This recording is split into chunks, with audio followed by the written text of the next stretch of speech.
So you see, in this problem, we have to find the horizontal and vertical reactions at point P. And you see, we have to also find the force along the spring D. So you see, at point P, we have two reaction forces, one in the horizontal direction and the other is in the vertical direction. And you see at point A and point C, we have two vertical upward forces. One is 60 Newton and the other is 125 Newton. And you see, this spring makes an angle of 30 degrees with y-axis. It means when we take the vertical force, then we use the force component, and when we take the horizontal force, then we can use the sine component. So we have to apply moment at point P. So here we are going to apply the vertical forces. So you see, we have this vertical force, which is 60 Newton, and a perpendicular distance of 50 m.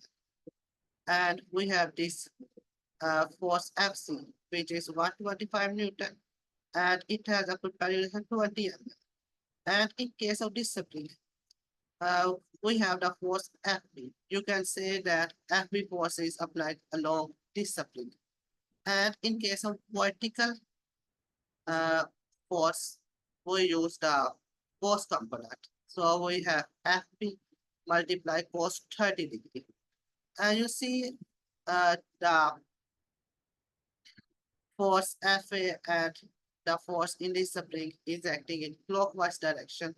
So these forces are negative while the force Fc is positive because it is moving in anti-clockwise direction.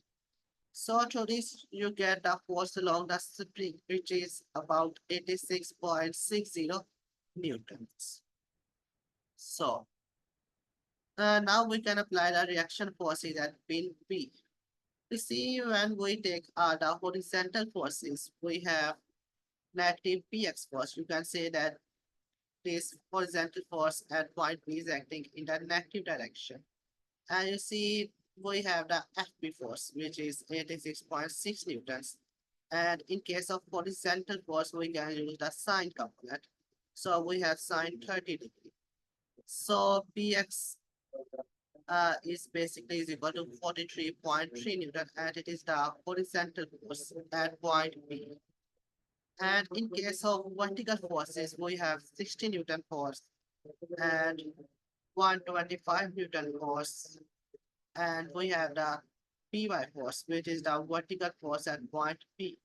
And we have the Fp force in the vertical direction with cos 30 degree.